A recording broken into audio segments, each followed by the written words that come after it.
꼭 알아야 할 어제의 뉴스. We have the location all done. We have the time and place all finished now. We have the date. And so I think that'll be something very special. 이런 예고편만 2차례, 오늘도 발표는 없었습니다. 트럼프 대통령은 지난달 말 3, 4주 내, 그러니까 5월 안에 북미 정상회담이 열릴 거라고 밝혔지만 발표가 차일피일 늦어지면서 6월로 넘어갈 거란 일부 관측까지 나왔습니다. 청와대 관계자는 그러나 일정이 연기됐다는 얘기는 듣지 못했고 바뀌어야 할 이유도 모르겠다며 5월 개최에 방점을 찍었습니다. 북측이 동시 발표를 원한다는 생각도 든다며 발표 시기 조율 가능성도 점쳤습니다. 일부에서는 생화학 무기의 영구적 폐기, 인권 문제 등을 미국이 다시 언급한 것을 두고 이상기류를 우려하기도 합니다. 하지만 전문가들은 대체로 판을 깨는 이상기류라기보다는 막판 신경전으로 보고 있습니다.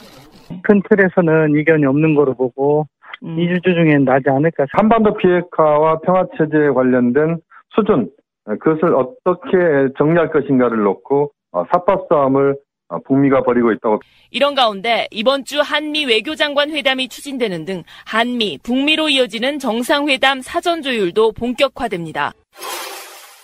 북한의 핵무기뿐 아니라 생화학 무기 폐기 약속을 요구하고 나선 볼턴 국가안보 보좌관은 대표적인 강경파입니다. 부시 행정부 때부터 북한을 악의 축으로 지목한 바 있습니다. 2003년 국무부 차관 시절엔 김정일 위원장은 포악한 독재자라고 비난해 북한으로부터 흡혈귀라고 불렸고 2011년 오바마 행정부가 전략적 인내를 천명하자 북한의 3차 핵실험을 앉아서 기다리는 건 용납할 수 없다고 말했습니다. 완전하고 검증 가능하며 되돌릴 수 없는 비핵화 CBID에 영구적인 폐기를 덧붙인 폼페이오 국무장관 역시 하원 의원이던 2016년 방사선 등으로 북한을 공격해야 한다고 말했던 강경론자입니다. 이들은 폼페이오 장관이 방북해 김정은 위원장을 만나고 대화 국면이 시작되면서 잠시 북미 대화에 긍정적인 반응을 보였습니다. 하지만 북한이 사실상 미국의 비핵화 주문을 전면 수용하겠다고 하자 새로운 요구를 내놓고 있는 겁니다. 미국 국회에서도 강경 발언이 나왔습니다. 맥 솜베리 미 하원 군사위원장은 북한의 완전한 핵포기 가능성에 대해 매우 회의적이라며 최악의 상황을 대비해야 한다고 말했고 린지 그레이엄 상원의원은 김정은 위원장이 트럼프 대통령을 속이려 든다면 정권이 종말을 맞게 될 거라고 경고했습니다. 지난주 미국에 다녀온 문정인 청와대 통일외교안보 특보는 미국 현지의 비관론이 팽배해 있다는 걸 느꼈다면서 북한의 비핵화에 대한 관료들의 회의주의가 심각한 상황이라고 우려했습니다.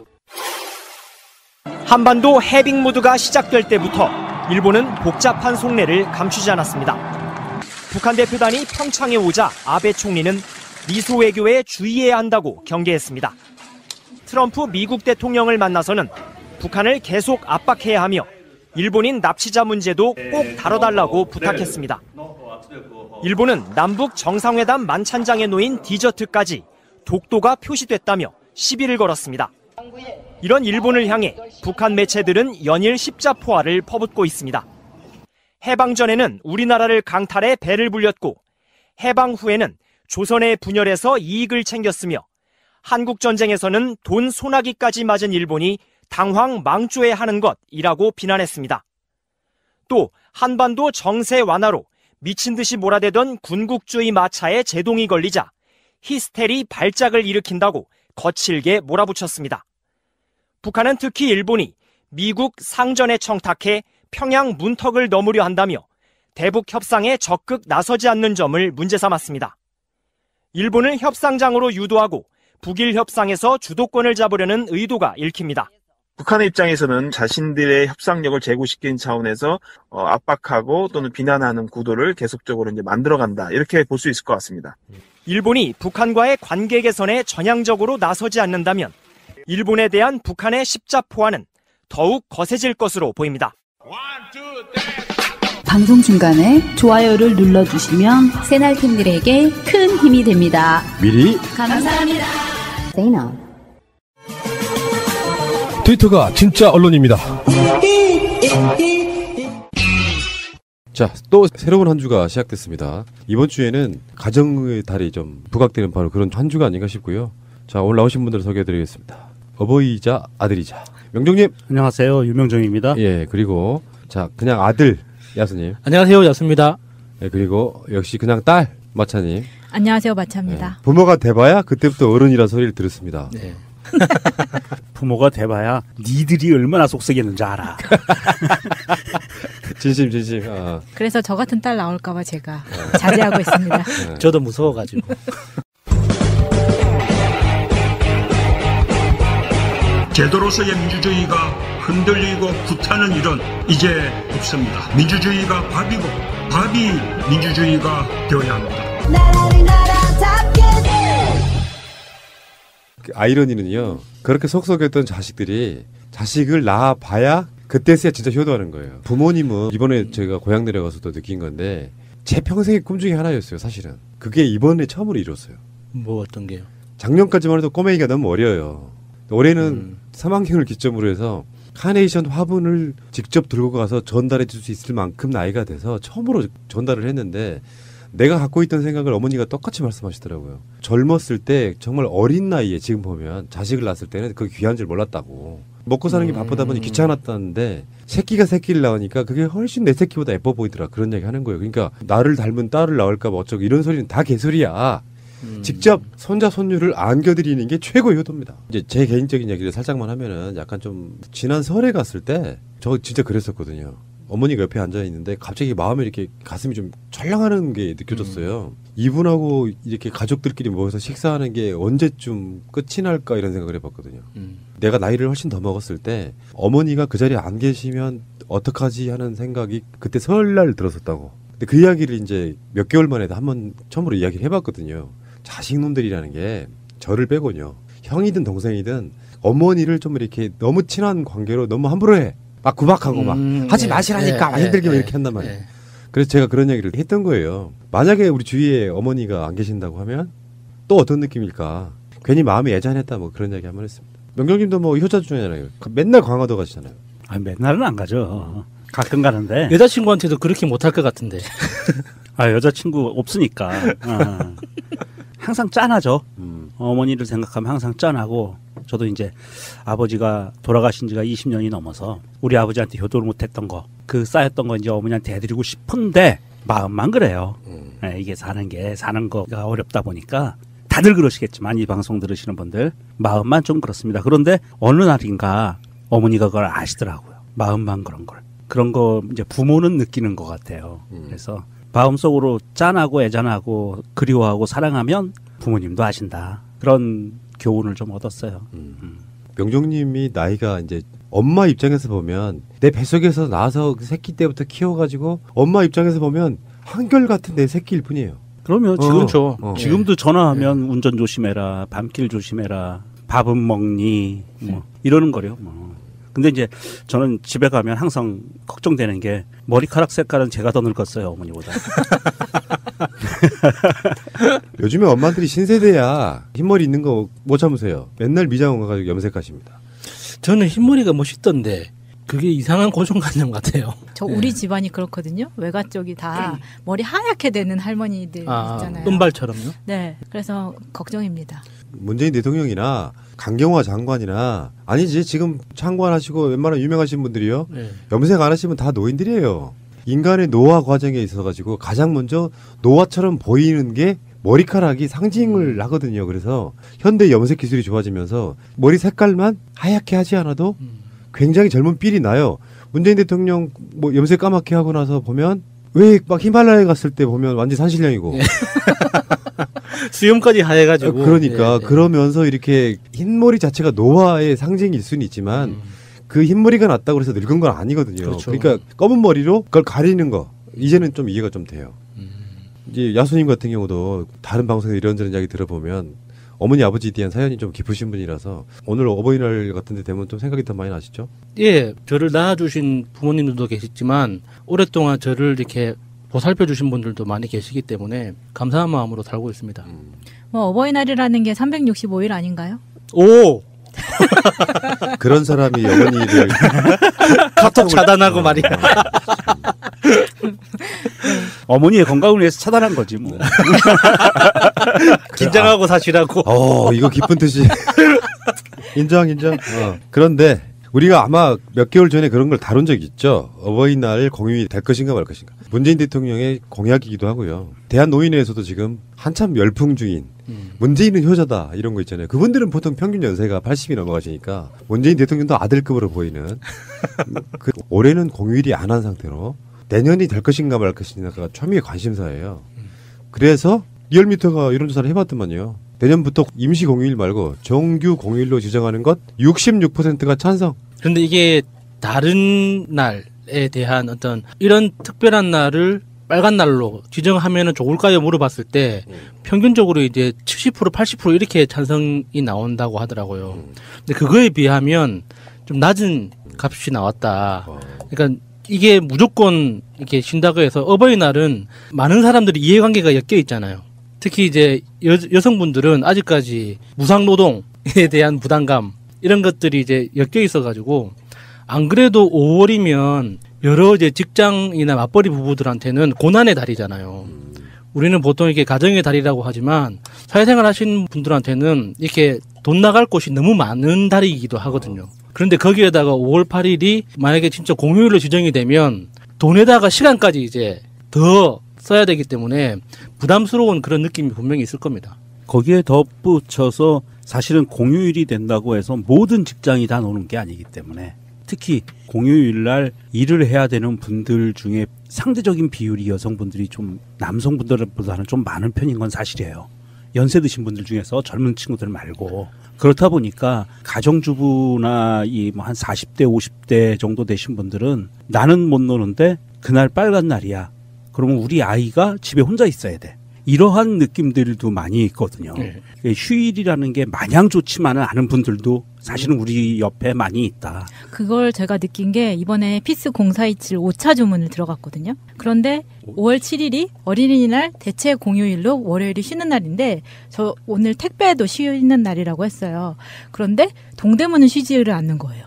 그러면? 동대문 상가 전체는 공장이라던가 이런 데는 쉬지 않으시더라고요. 여러 가지 이유가 있겠죠. 뭐 예를 들어서 공휴일이 많아지면 불편하신 자영업자분들이나 사용자분들 이런 분도 있을 거고 어쨌건 66%는 의미는 좋잖아요. 어린이날은 쉬는데 왜 어버이날 안 쉬냐고. 저는요 어버이날이 더 먼저여야 돼요 생각이 바뀌더라고요. 어린이날도 쉬는 거 맞지만 어버이날도 같이 쉬어주면 좋아서 아예 가족의 날 해가지고 하루에 쉬는 방법도 좋지 않나? 그래서 할아버지는 손자 손녀한테 어린이날 선물 주고 어린애들은 할아버지 할머니한테 꽃 따라드리고 뭐 이런 방식으로 이렇게 서로 간에 윈윈하는 방법은 또 없을까? 그것도 괜찮은 방법 같은데요. 네. 그 몰아서 쉬자. 그러니까 뭐 스승의 날, 성년의 날, 그리고 부부의 날, 어린이날, 어버이날 이게 다 지금 5월달 안에 들어있어서 그러면 그거를 쭉 몰아서 5월 1일이 노동절이잖아요. 메이데이 1, 2, 3, 4, 5 딱 해가지고 빙고 좋다. 그리고 사실 5월 초가요 놀러 다니기 딱 좋아요. 제가 이번에 고향 내려가서 정말 한 3시간 정도 잠깐 어디 보고 왔는데 어디냐면은 한평 나비축제를 잠깐 보고 왔습니다. 네, 이쁘죠. 생각하는 것보다 굉장히 넓어요. 그 나비축제는 엑스포라고 하는 공간이 네. 시간만 좀 있었으면 다 보고 왔을 텐데 차 시간이 얼마 안 남아가지고 잠깐 보고 왔는데 한평만 그러겠습니까? 지금 현재 전국적으로 5월 초에 있는 축제들이 무지하게 많거든요. 거기들을 한 번씩 이렇게 쭉 둘러보시기 바라고. 한평은 우리 어머니 고향이에요. 내가 태어난 우리 아버지 고향에서는 맨날 왔다 갔다 하지만 엄마 고향 왔다 갔다 할 일이 별로 없어요. 맞아요. 그런 측면이어가지고 우리 어머니가 이 산하에서 나고 뛰고 자라셨구나. 내 딸내미보다 훨씬 어린 시절도 있었겠구나. 그러면서 뭔가 마음이 좀 포근해지는 진짜 어머니의 땅에서요. 있다가 왔는데요. 어쨌건 어버이날 내년부터 한번 공휴일로 되지 않을까. 5월달이 쉬는 날이 그렇게 많지가 않아요. 생각보다 5월 5일하고 보통 음력으로 있는 4월 초파일, 석가탄신일 네. 그게 대부분 5월달에 있는 경우가 많고 또 뭐가 있어? 그러니까 쉬는 걸로 치면은 그렇게 생각보다 많이 쉬는 날은 아닌데 돈 나갈 곳이 너무 많은 거죠. 그러니까 이렇게 되면 뭐라 사자고 가족의 날 해가지고. 그러니까 이모의 날, 고모의 날, 삼촌의 날 이런 거 다 모아서. 그래서 그렇지. 거기에다가 5월달에는 우리 아들놈 생일도 있어요. 아이 부담스러워라. 그럼 뭐 안 주고 안 받기 이렇게 하는 거예요? 사달래요. 주문이 들어와. 아 그래요? 똑똑한 아이네요. 근데 진짜 나도 어렸을 때 생각해 보면은 뭐 대단한 선물을 바라는 게 아니고 기억해주고 넘어가는 거. 제가 최초의 가출이 내 생일 모르고 지나가는 것 때문에 어렸을 때 그랬다니까요. 나 우리 어렸을 때는 생일이라고 뭐 대단한 걸 주지는 않았어요. 근데 네. 보통 엄마가 미역국 정도 끓이시고 네, 티를 내잖아요. 할머니가 꼭 시루떡 같은 거 하시고 이런 걸 했어요. 그러니까 밥상을 잘 차려주는 걸로 끝이었는데 어느 해인가 제 생일을 그냥 패싱하시는 바람에 그 다음날 집에 안 들어갔습니다. 잘했습니다. 어머니 사랑합니다. 잠시 후에 다시 오겠습니다. 어버이날 공휴일로 하면 좋겠냐 말겠냐 하는 리얼미터의 여론조사를 했던 바로 그 여론조사에 보면은 문재인 대통령의 지지율이 77.4% 나옵니다. 뭐 아시는 분은 다 아시겠지만 제가 항상 말씀드리잖아요. 갤럽하고 리얼미터하고 지지율 차이가 좀 난다. 그래서 갤럽이 지금 홍준표한테 공적이 됐는데 갤럽 자체는 자유한국당 지지율이 안 나오는 편. 그래서 한 12%에서 완전 박스권에서 왔다 갔다 하는 정도. 리얼미터는 보통 한 20% 정도 나오는 편. 뭐 이렇게 해가지고. 근데 갤럽과 리얼미터의 차이는 갤럽은 반반이래요. 직접 사람이 전화를 거는 것과 ARS. 자동 ARS가 거는 것 그런 차이가 있어갖고 아니 목소리를 듣고 사람이 직접 말하면 내가 자유한국당이라는 말을 왜 못하는 거야. 괜히 그런 불안감이 아직 남아 있거든요. 이명박근혜 시절에 그런 불안감. 이 지금 내가 전화 받고 있는 이 상대방이 나를 알고 전화하는 건가? 라는 그런 불안감이 있어요. 일주일 정도 됐나요? 국민권익위원회에서 한다는 무슨 여론조사가 저한테 왔더라고요. 근데 거기는 직접 하시는 분이 직접 읽어주는 건데 문항이 한 20개 돼요. 그러니까 가벼운 건 줄 알고 시작했다가 막 5분, 10분 지나가니까 짜증이 확 나기 시작하는 거야. 근데 이분들은 얼마나 힘들까 싶은 생각이 문항이 많아. 끊을까봐 계속 빨리 말하는데 정말 고충이 있겠더라 이런 생각이 들더라고요. 어쨌건 그 리얼미터에서 나오는 지지율이 지금 대한민국에서 나오는 모든 여론조사 중에 매주 하는 거지만 사실은 가장 짜요. 가장 보수적이죠. 네, 리얼미터가 가장 짜게 나오죠. 그리고 이제 실수를 한 것 같은데 월간 단위로 하는 여론조사 같은 게 있어요. 근데 농반 진반으로 그런 여론조사가 무슨 큰 의미가 있겠어라고 말을 했었나 봐요. 우리 기억 못할 때 있어요. 이해해 주시고요. 그것도 의미는 있죠. 근데 그런 여론조사들은 대부분 문재인 대통령 지지율이 90% 육박하는 것도 있고 그러니까 리얼미터가 가장 미니멈이라고 생각하시면 되죠. 그것보다 더 낮은 여론조사는 잘 안 나오는데 이번 주 나온 여론조사 2일부터 3일까지 양일간 했던 여론조사가 77.4% 나왔고요. 민주당은 53.9%. 이제 가장 보수적으로 나오고 있다는 여론조사가 이렇다는 거예요. 자유한국당은 리얼미터만 바라보고 있는데 보통 20%에서 많게는 22%까지 나오는데요. 이번에 3.2% 폭락해가지고 17.9%. 어쩌려고 그러냐. 그러니까 문 대통령 지지율도 그렇고 자유한국당 지지율도 그렇고 숫자가 중요한 게 아니라 추세를 보면 리얼미터나 한국갤럽이나 똑같아요. 전체적인 그 등락하는 움직임의 모습들이 똑같기 때문에 이게 지금 뭐 갤럽이 문 대통령 지지율이 더 높게 나오고 뭐 리얼미터는 더 낮게 나오고 이게 사실 중요하지는 않거든요. 구체적인 숫자가 중요한 게 아니라 계속 문 대통령에 대한 꾸준한 상승세를 보이고 있는 거예요. 그리고 그 핵심적인 기점이 되는 게 남북 정상회담이었고 그게 중요한 거죠. 그러니까 남북 정상회담 관련해 갖고 연대하는 개념에 민주당, 정의당, 민주평화당은 올랐고요. 수구 보수 세력이라고 불리는 당들, 자유한국당 그리고 바른미래당은 빠졌습니다. 그러면 좀 영리하게 했으면 좋겠어요. 지금 자유한국당 지지율이 지방선거를 약 한 달 정도 남겨두고 있는 상황에서 올라도 모자랄 판에 빠져요. 근데 이게 전반적으로 리얼미터만 그런 게 아니고 웬만한 여론조사는 다 이런 식으로 간단 말이에요. 그러면 전략을 세워야지 어쩌자고 이러시는지. 정의당이 자유한국당을 추월할 날이 얼마 안 남았다. 어쩌면. 예. 현재 정의당이 통계상으로 여론조사상으로 보면 4위로 올라섰거든요. 지지율이. 조금 있으면 아마 6월 지방선거쯤 되면 골든크로스가 일어나지 않을까. 자, 근데 이게 사실상이라는 표현이 왜 나오냐면은 대통령이 취임을 해. 그리고 컨벤션 효과로 한 몇 주는 고공행진을 해, 지지율이. 그거 빼고. 요거는 그냥 여론조사라기보다는 컨벤션 효과에 가까우니까. 그리고 취임하고 나서 한 달 정도 지나고 나서부터 이제 어떤 이슈나 사안, 대통령의 어떤 대처, 정책 이런 것들에 따라서 지지율이 막 등락이 있잖아요. 그 컨벤션 효과가 있는 한 달 정도 기간을 제외하면 가장 고공 지지율을 지금 문재인 대통령이 갖고 가고 있다는 뜻. 근데 마침 이게 지방선거에 맞물려 있어서 이건요, 이따가 이제 왜 그러는지 이유가 나오겠지만 자유한국당 입장에서는 이게 지푸라기라는 표현은 좀 너무 커요. 지푸라기가 이거 있잖아요. 실한올 히로라기. 제가 가끔씩 치실을 쓰는데요. 치실이 사실 진짜 강한 실인데 텐션이 좋죠. 그런 정도 상황이 되는 것이고요. 어쨌건 문재인 대통령 지지율 리얼미터가 하면 우리나라에서 가장 낮은 지지율입니다. 77.4%. 국민들은 국가의 존재 이유가 무엇이냐고 물었습니다. 어려울 때 국가가 지켜주고 있다는 믿음을 주어야 그것이 국가의 존재 이유입니다. 자, 지금 이제 김성태 자유한국당 원내대표의 폭행 사건에 관련된 이야기를 좀 해야겠습니다. 지난 주말이었는데 이제 김민석, 김현 이 두 분 방송 그 방송 바로 직전에 그 사건이 일어났어요. 근데 이제 정치인들이라고 하는 건 그 사건을 정면으로 다루기는 좀 부담스럽죠. 그럼요. 제 생각은 기본적인 생각은 뭐냐면은 김혜자 선생이 항상 하신 말씀 있죠. 꽃으로도 때리지 말아라.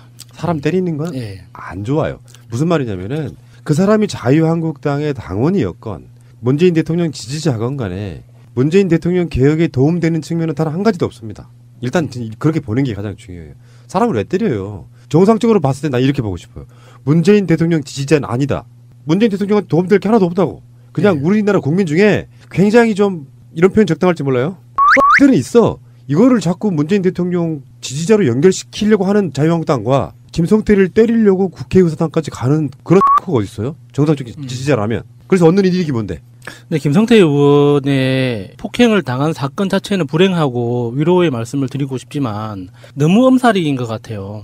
19대 국회에서 전순옥 의원이 한번 폭행 사건으로 병원에 입원한 적이 있었거든요. 그때 당에서도 그렇고 의원실에서도 그렇고 이거 굉장히 좋은 기회다. 그림을 만들어서 확대시켜야 된다. 그랬는데 그때 전순옥 의원이 그랬어요. 부끄러운 짓이다. 폭행을 한 사람도 잘못이지만 그거를 빌미로 해서 그러니까 이걸 정치적 사건으로 만들어 가려고 하는 행위 자체가 부끄러운 짓이기 때문에 하지 않겠다고 단칼에 그었거든요. 그러니까 그때 전순옥 의원이 그 어떤 할아버지가 어버이 연합처럼 보이는 할아버지가 밀쳐가지고 땅바닥에 크게 넘어진 사건이었어요. 그래가지고 뭐 팔도 까지고 엉덩이도 까지고 이렇게 좀 부상이 있어가지고 이틀 정도 입원하고 통원 치료하면서 한 2주 정도를 고생하셨거든요. 근데 국회 내에서 한 번도 티를 낸 적이 없어요. 그래서는 안 된다고 믿었기 때문에. 폭행을 한 사람이 영상을 보면 전문적으로 폭행을 하는 사람은 아닌 것 같더라고. 근데 거기에다가 목 기부스까지 하고 나타나는 건 너무 과도한 정치적인 퍼포먼스 같다. 단식이라는 것도 힘든 일이고 폭행을 당하는 것도 굉장히 안 좋은 일인 건 맞아요. 그런 일이 있어서는 안 되는데 근데 그거를 갖다가 막말로 다구리라도 당한 것처럼 목에 뭐 엄청나게 큰 데미지라도 입은 것처럼 이렇게 좀 쇼를 하는 것 같아가지고 보기가 안 좋더라고. 우리들 정상적인 사람들이라 그러면 민심으로 받아들인다. 엄중하게. 그리고 뭐 그 사람이 실정법을 위반했으면 사법 처리하면 되는 거고요. 우리 김성태 의원님이 이게 사실 난 그 장면을 동영상으로 보고 깜짝 놀랐어요. 야, 빗 맞아도 한 방이 저거구나. 진짜 빗 맞았는데 한 방에서 필라델피아 교정기를 꼈거든요. 목에다가. 그 목을 상하 좌우로 움직일 수 없을 만큼 위중한 경추가 완전히 움직이면 안 되는 심각한 질병을 갖고 있는 사람들이 끼는 건데 야, 그 빗 맞은 거에 저 정도 오면 데미지면 어마어마하다. 그런 생각이 들었고요. 사실 그 일은 경찰이 엄중히 수사를 해야 됩니다.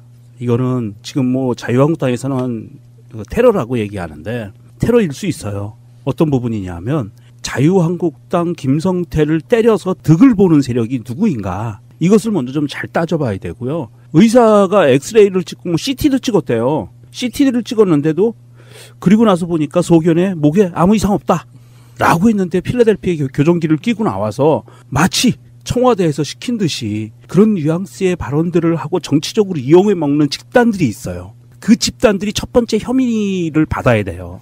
사실은. 그렇다고 봐야 되고요. 현재 상태에서 대통령 지지율이 70% 후반대, 90%를 가까이 육박하는 이렇게 높은 지지율을 갖고 있고 집권 여당의 지지율이 50% 중반대에서 왔다 갔다 하고 있는 이런 고공행진을 하고 있는 사이에 청와대와 집권 여당이 미쳤습니까? 이런 짓을 하게? 그건 말도 안 되거든요. 지금 자유한국당은 이걸 빌미로 이제 어떻게든지 불씨를 살려가지고 어떻게든지 유리한 쪽으로 끌어보려고 하는데 그래서 진정성이 없다는 거예요. 맞습니다. 예. 어쨌건 누군가를 때리고 맞고 하는 부분은 정말 100% 반대고요. 촛불 박근혜 끌어내릴 수 있었던 힘도 사실은 비폭력이었거든요. 이 부분에 대해서는 우리가 좀 명확히 알아야 되고요. 세상 어느 집단에 가나 뭔가 좀 강하신 분들, 뭔가 독특하신 분들은 많이 있다. 요거를 어떻게든지 더불어민주당의 또는 현 여당의 지지자여서 뭔가 이게 배후가 있다라고 근데 찾아내지는 못해. 예. 근데 계속 그걸 몰아가. 사실 증거가 없어요. 증거가 없는데 뭐가 있는 것처럼만 계속 바람을 피워서 저쪽에 조중동이든 자유한국당 쪽이든 여권의 문재인 대통령 지지자가 지금 사고를 쳤다 분위기를 몰고 가려고 엄청 애를 씁니다. 거기까지야 지금 현재. 그 의도를 좀 깊이 들여다봐야 되는데 자유한국당이 사실은 지금 굉장히 다급한 형편이에요. 어떤 형편이냐 하면 이 뭐 누가 굶고 맞고 이거를 떠나서 자유한국당이 지금 굉장히 심각한 부분은 뭐냐 하면 15일까지는 국회 정상화를 해서 들어가면 안 돼요. 자유한국당이. 15일까지 들어가게 되면 6월 13일 날 국회의원 재보궐선거에 대한 것을 의결을 하게 되거든요. 15일까지 안 들어가면 6월 13일 날 재보궐 없습니다.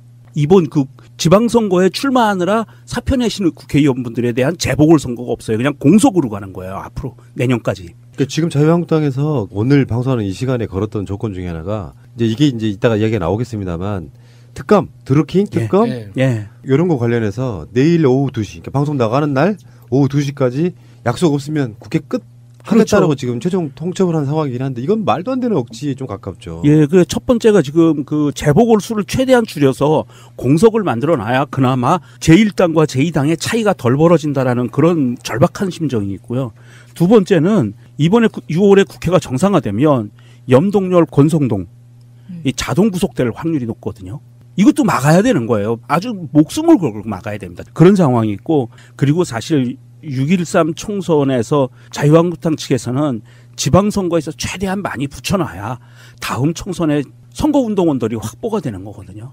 그런 의미에서 보면 굉장히 강수로 갈 수밖에 없어요. 국회를 정상화시키는 거는 6월 13일 이전에는 안 된다라는 입장으로 갈 수밖에 없는 겁니다. 근데 그렇게 해서 좋아지지 않는데 옛날 수법이 있잖아요. 그렇죠. 예를 들어서 이런 상황이 벌어지면 그냥 쿨하게 국민의 뜻으로 알겠다라고 멋지게 요거를 이제 잊지도 않은 배우를 가지고 모든 사건에 있어서의 범인이라고까지는 말씀 못 드려요. 우발적인 상황이고 울고 싶은데 뺨 때려준 격 딱 그거잖아요. 그렇죠. 딱 상황이 그렇게 된 건데 우리 생각해 보세요. 2002년에 11월 13일 날 여의도에서 우리 쌀 지키기 전국 농민 대회에서 노무현 대통령이 나와서 그 당시에 연설을 하다가 계란을 맞습니다. 계란을 맞았는데 기자들이 물어봐요.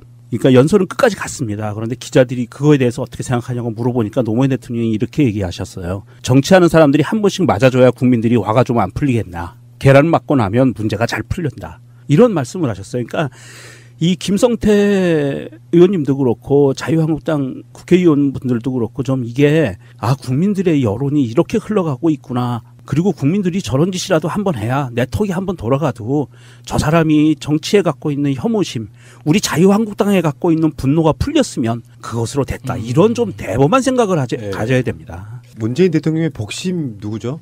최재성. 그렇죠. 홍준표의 복심. 누가 있어요? 김성태. 아무도 없는 걸로 아는데 저는. 양반들이 정치 이야기를 그렇게 많이 하면서도 몰라. 당대표의 가장 복심은 사무총장입니다. 그 홍문표 씨. 이름도 비슷하죠. 홍준표, 홍문표 마치 친척인 것처럼 같은 성씨의 같은 학렬일 거예요. 이렇게 쓰는 거 보면 최재성 의원이 문재인 대표 시절에 사무총장이어서 가장 믿는 사람을 사무총장에 앉힌다. 당의 대외적인 문서상의 공식적인 소유주는 사무총장이다. 제가 그렇게 설명드린 적이 있죠. 홍문표 씨가 가장 기억나는 게 유여회가 최고위원회에 들어가겠다고 자유한국당에서 막 어그로 끌 때 그걸 막아선 사람이 바로 홍문표입니다. 당신 못 들어가. 이러고. 우리 집에 못 들어와. 근데 이 사람이 오늘 방송하는 오늘 김어준의 뉴스공장에 인터뷰를 했어요. 전화통화로. 어그로의 솜씨를 기가 막히게 보여주더구만요. 근데 그중에 대표적인 게 홍문표 사무총장도 하는 말이 이건 배우가 있다. 테러다. 근데 그렇게 계속 냄새만 풍기 증거는 제시 못해. 심지어 오늘 김성태 의원 폭행했던 바로 그 사람이 마스크 안 쓰고 직접 나타나가지고요. 이런 얘기까지 했어요. 단식하지 말고 나라 위해서 노력해달라. 마스크를 안 썼더니 언론들이 자연스럽게 모자이크 처리해주대. 경찰한테 그 사람이 직접 요구했다고 하죠. 자기는 마스크도 안 쓰겠다. 마스크 안 쓰고 바로 나가겠다고. 그러니까 이게 자유한국당에서는 이 자유한국당을 지지했던 새누리당을 지지했던 보수들의 민심이 어디에 있는지 지지자들의 민심이 어디에 있는지를 알아야 되는 겁니다. 그리고 이런 얘기가 나왔죠. 홍준표도 테러를 하려고 했다. 이런 식으로. 이제 지금 프레임은 그런 거죠. 문재인 대통령 극성 지지자들이 김성태나 홍준표 같은 자유한국당의 지도부를 공격하려고 한다. 요 실체도 없는 박근혜 대표를 지방선거 유세 때 면도칼로 긁었던 바로 그 사람 있죠. 예, 카트칼로. 그쪽에서 누가 배운지 조사하겠다고 난리를 쳤지만 나온 게 한 가지도 없어요. 왜? 배우가 없으니까. 엮으려고 했는데 예를 들면 이렇게 될 거야 아마. 만약에 그 사람이 또는 이 사람이 지금 민주당의 어떤 국회의원 쪽과 한 3달이 건너서 커넥션이 있다고 해도 그거 갖고 어그로 끌 사람들이에요. 사돈의 팔촌이 악수한 사진을 한 장 갖고 있더라. 국회의원하고 여당의 국회의원하고. 그래도 어그로 끌겠죠.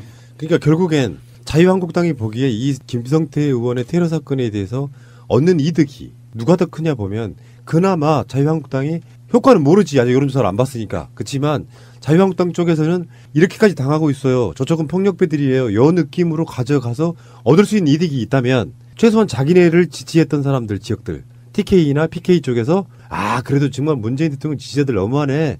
미워도 다시 한번 홍준표에 당 한번 찍어줘 볼까? 이런 느낌을 가질 수는 있겠죠. 그 외에 나머지 효과는 기대되는 바가 없어. 드루킹 사건 때도 우리가 수십 번 반복했지만 뭐가 아쉬워서 이런 짓을 해요. 아쉬울 게 뭐가 있다고. 근데 그 홍문표가 김어준 뉴스공장에서 가장 화제가 됐던 게 뭐냐면은 어그로의 진술을 보여줍니다. 남북 정상회의 합의문 발표했죠. 그리고 관련돼 있는 것 청와대 홈페이지 같은 데 가면 이렇게 문서로 이렇게 계속 내보내 주잖아요. 그걸 왜 국민들한테 안 알려주냐. 그러니까 김어준 하는 말이 그건 언론이 받아서 해주면 되는 거 아니냐. 그러니까 언론의 역할이라는 게 청와대에 있는 홈페이지에서 세세한 어떤 디테일한 것들을 방송이나 보도로 내주면 되는데 그런 게 아니라 왜 그거를 국민들한테 알려주지도 않고 아니 청와대 홈페이지 있다니까 인터넷 못하는 사람 어떻게 하려고 계속해서 어그로를 끄는 거예요. 네, 저는 그 인터뷰 들으면서 나경원이 음성 변조했나 하는 그런 생각이 들었어요. 그러니까 생각이 이런 사람들이더라고. 아니 저는 이거를 음성으로는 못 듣고 나중에 이 스크립트로만 봤는데 보는 내내 아마 버스에서 다른 사람이 나를 봤으면 굉장히 재밌는 짤방을 보고 있다고 생각을 했을 거예요. 읽는데 너무 빵빵 터져가지고. 왜냐하면 지금 말씀하신 대로 계속해서 청와대에서는 언론 홍보도 하고 인터넷에도 다 올렸다 그랬더니 거기에서 다 인터넷도 못하고 방송도 못 보는 사람은 어떡하느냐. 그 소수를 가지고 굉장히 그 주장을 하는 거예요. 아니 인터넷도 못하고 방송도 못하면 어떤 방법으로 알려야 돼? 관보 만들어가 하나씩 줘야 되나? 방을 붙이란 이야기죠. 이 양반 말은 청와대에서 자기한테 얘기를 해줘야 되는데 그걸 안 해주는 거야 지금. 언론은 왜 그걸 보도 안 하는 줄 아세요? 보도 중심 채널도 그런 세세하고 디테일하고 별로 인기 없을 법한 아젠다들 갖고 와서 방송하면 시청률이 안 나와. 그러니까 이슈가 되고 뭔가 논란거리가 되는 것만 계속 보도하잖아요. 우리는 안 그러잖아. 정치율 안 나와도 정책방송 같은 거 해요. 매주 보도 채널이나 일반 지상파나 보도 뉴스 같은데 이런 거 인터넷상에서 다운받을 수 있다는 뜻은 자기들이 그걸 기획 취재할 수 있거든요. 근데 논란거리만 김성태 그렇죠. 의원이 네. 폭행당한 것만 계속 이야기하는 그런 방식으로 가니까 결국은 그게 문제죠. 이렇게 논란거리만 생산하는 자유한국당이 문제인 거예요. 사실은. 뉴스 하다 보면 이슈거리는 안 되더라도 뉴스 메뉴는 있는 거 방송할 시간이 필요해요. 근데 계속해서 논란거리만 만들어내니까 오히려 그런 보도들을 일반 매체들이 못하고 있는 걸 수도 있어요. 잠시 후에 다시 올게요. 아까 홍준표의 복심은 누구라고 그랬죠? 홍문표. 그러면 김성태의 복심은요? 이런 게 있다고. 원내대표는 예전으로 말하면 옛날에 원내총무라고 불렀습니다. 네. 예전에. 근데 그게 총무란 표현이 어감이 너무 정치적 위상이 낮아. 사실은 진짜 하는 일만 하는데. 그래서 원내대표란 이름을 붙였어요. 그러면은 원내대표의 밑에 원내 부대표 이런 게 있잖아요. 네. 그 중에 한 명이 바로 성일종 씨인데 성일종이 누구게요, 마차님? 이름 비슷한 사람 없어요? 아까 그 홍준표, 홍문표 있잖아. 성환종 씨. 맞아요. 동생입니다. 아 진짜요? 그래서 내가 화가 나는 거야. 아니 형이 그렇게 한을 품고 가셨는데 홍준표가 성환종 리스트에도 나오잖아요. 네. 네. 이게 김성태 폭행은 국민에 대한 테러다. 누가 뭐래요? 나는 그 성일종 씨가 한 이야기는 뭐 그럴 수 있다고 쳐요. 뭐 그럴 수 있지 뭐. 그럴 수 있는데 이런 분들이 자유한국당에서 정치하는 것 자체가 참 이해 안 간다 싶더라고. 그러면서 언론 인터뷰에서 자기도 뭐 테러를 당했다고 이야기하는데요. 보통 이제 정치인들은 그렇게 말하죠. 뭐 예전에 집회상에서 어떤 국회의원을 누가 와서 뒤통수를 때렸다. 그러면 백색 테러다. 우리는 그렇게 이야기했어. 솔직히 말하면 했는데 심각한 상해를 입히고 이런 게 아니라 그러면 아니 그러니까 이런 식인 거야. 마차님이 무슨 국회의원이나 정치인인데 내가 이렇게 길거리에서 만나서 뭐 밀쳤다거나 이런 걸 전부 다 폭력이라고 표현하고 테러라고 표현하는 건 너무 과잉이야. 그렇게 하지 않도록 하겠습니다. 참네. 김성태 의원에 대해서 지난 주말 즈음에 유민 아빠 우리 김영호님께서 우리의 간접 출연자이시기도 합니다. 매주. 그 페이스북 쓰신 그 내용을 보면은 전 너무 공감이 돼서요. 좀 이슈가 무겁긴 했지만 한번 읽어드리도록 할게요. 저는 단식을 시작하고 하루에 5천에서 1만 개의 악플에 시달렸습니다. 자식을 잃은 아빠를 비난하고 조롱하며 죽은 아이들을 오뎅이라 부르고 한 달에 3만 원 국궁은 200만 원의 사치 스포츠가 되어 온갖 루머에 시달려야 했습니다. 정치인이라는 분이 고작 1000개의 욕문자밖에 못 받으셨습니까? 저보다 존재감이 없으시군요. 악플보다 무플이 무섭다는 말 못 들어보셨습니까? 저는 악플에 힘을 얻었습니다. 거짓 언론과 진상규명을 방해하려는 세력들로 인해 억울해서라도 참을 수가 없었습니다. 무엇이 가장 힘드냐는 말에 공개된 장소의 단식 투쟁이 실내에서 하는 것보다 5배가 힘들다고 하셨습니까? 국회 앞마당이 어떻게 공개된 장소입니까? 저는 서울 시내 광화문 한복판에서 음식물을 먹거나 들고 지나가는 시민들 사이에서 단식을 했습니다. 저는 폭식 투쟁하는 일베들이 편히 먹을 수 있게 배려하여 자리도 깔아주었습니다. 누군가 봉지만 들고 지나가도 달려가 그 봉지에 먹을 게 있나 뜯어보고 싶은 심정이었습니다. 공개된 장소의 단식이 힘드시다고요? 국회라는 비공개적인 공간에서 고작 3일 단식하셨습니다. 그 정도도 각오하지 않고 나라를 위해서 단식을 하겠다 시작하셨습니까? 절박한 상황에서 조롱당하는 일이 힘드시다고요? 사람이 느끼는 감정 중에 억울한 것만큼 참기 힘든 일이 없다고 합니다. 저를 비롯하여 우리 유가족들은 자식을 잃은 비통함과 억울함 가운데 온갖 모욕과 비난, 죽은 아이들을 조롱하는 바로 김성태 의원님과 그 지지하는 세력들을 4년간 참아주고 있습니다. 드루킹보다 세월호가 먼저 아닙니까? 아직 미수습자가 5명이나 있습니다. 진상규명도 하지 못하고 4년이 흘렀습니다. 무엇이 두려워 세월호 진상규명은 하나하나 방해를 하시면서 드루킹은 이렇게 단식까지 하시면서 절박함을 얘기하십니까? 생명이 먼저 아닙니까? 제가 단식할 때 죽어도 눈 하나 깜짝 안 할 것 같았던 김성태 의원님, 자식을 잃은 부모와 정치인 어느 쪽의 심정이 더 절박할 것 같습니까? 굶으면 반드시 진실은 밝혀진다고요? 웃기는 소리 하지 마십시오. 저는 46일 단식했어도 진실은커녕 은폐하고 조작하며 비하하고 조롱까지 당했습니다. 대한민국의 곳곳에서 사회적 약자들이 당신들의 권력과 싸우기 위해 또는 얘기 좀 들어달라고 단식을 하는데 해결된 곳 있습니까? 지금 진정으로 나라를 위한다면 국회를 정상화하는 것 아닙니까? 46일 단식을 한 사람으로서 인간적으로 단식하는 사람을 조롱하고 싶지 않지만 세월호를 방해한 당신과 자유한국당은 비난하고 조롱하고 싶습니다. 저는 단식 39일째에도 경찰들과 몸싸움을 했습니다. 아직 일주일도 안 됐는데 어린아이처럼 투정 그만하시고 죽는 소리 앙앙거리지 마십시오. 저야말로 이런 말 할 자격 있지 않습니까? 46일 단식을 마치고 병원에 갔더니 11일 전후로 단식한 사람들의 데이터는 있어도 46일 단식한 사람의 데이터가 없어 회복하는데 의사들조차도 어려움을 겪었습니다. 이제는 저로 인해 하나의 데이터가 생겼으니 걱정 마시고 단식으로 인한 몸의 변화, 단식 후 회복까지 제가 카운셀러가 되어드리겠습니다. 단식도요, 명분이나 진정성이 중요한 부분인데 어떤 걸 빌미 삼아서 아이고 사람 죽이네, 정치적으로 이용하기. 김대중 대통령의 단식이 있었어요. 이제야말로 지방자치제를 도입해야 된다. 그것이 국민의 삶을 낫게 만드는 거다. 그런 단식. 김용호님의 단식은 가장 잊혀지지 않은 단식이 될 거예요. 진정성이 있기 때문에 46일 동안이나. 그렇죠. 그러니까 단식을 하는 대상 목표 자체가 단식이라는 게 그냥 밥을 굶는다는 게 아니라 생명을 건다는 뜻이잖아요.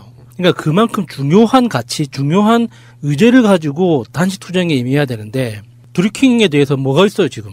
다 아직 조사가 진행되고 있고 수사가 진행되고 있는데 그게 수사 결과를 보고 정치적인 행위를 해도 늦지 않아요. 근데 지금 와서 단식 투쟁이라는 그 행위 자체에 대한 가치를 김성태 의원이 떨어뜨리고 있는 거거든요. 김경수 의원도 검찰에 참고인 조사 받으러 들어가면서 특검 합시다. 받겠다 이렇게 됐거든요. 지금 여당도 특검 안 하겠다는 게 아니에요. 국회를 열어서 특검도 할 거면 해줄 테니까 추경도 하자. 국회가 일 좀 하자 이거 아니에요. 근데 추경 안 돼. 무조건 드루킹 특검을 해줘야 된다고 이야기하고 있는 그 자체가 억울하다. 이렇게 말씀드리고 싶은 거죠. 자, 중앙일보 기사를 하나 봤는데 가끔씩 그런 거 있잖아요. 기자의 마음이 제목으로 담기는 거. 예. 단식하던 제1야당 원내대표 폭행. 지방선거도 흔드나? 다운표 해가지고 흔들면 좋겠네. 이런 거죠. 기자님들, 데스크님들 이러지 마세요. 이 언론은 공기입니다. 공기. 그런데 이거를 사적으로 이렇게 본인의 욕망을 투영한 기사 제목을 달아서 이렇게 활용하시면 안 됩니다. 국민은 다 안다니까. 예를 들어서 김성태 의원이 그렇게 단식하는 게 정말 명분이 있다라고 생각하면 응원해 주겠죠. 이기라고. 근데 이미 드루킹 사건에 대한 여론조사도 다 답이 나왔잖아요. 국민들 다수는 특검 필요 없다라고 이야기하고 있잖아요. 아주 소수인 사람들이 뭘 해도 문재인 대통령이 하는 건 다 싫어하는 사람들이 입장만 응원을 보내주고 있는 아젠다예요. 근데 여기서 지금 폭행 사건까지 연루가 되면서 정말로 울고 싶어 죽겠는데 매아침 기가 막힌 타이밍에 누군가 가서 뺨 때린 상황이란 말이에요.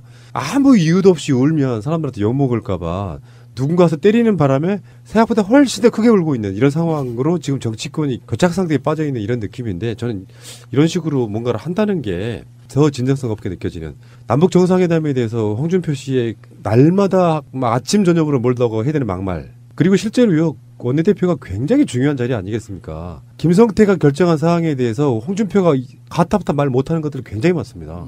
원내에서의 어떤 활동들은. 그럼요. 홍준표 대표는 당대표는 의원직이 아니기 때문에 원외이기 때문에 자기가 관여할 수 있는 부분이 한계가 있거든요. 그러니까 원내에서 국회의원들끼리 결정한 사항에 대해서는 추인하고 지나가는 정도밖에 안 되는 거죠. 그런 어마무시한 자리에 자유한국당 115개 정도의 의석수를 갖고 있는 이 어마무시한 그 사령관이 자유한국당 사령관이죠.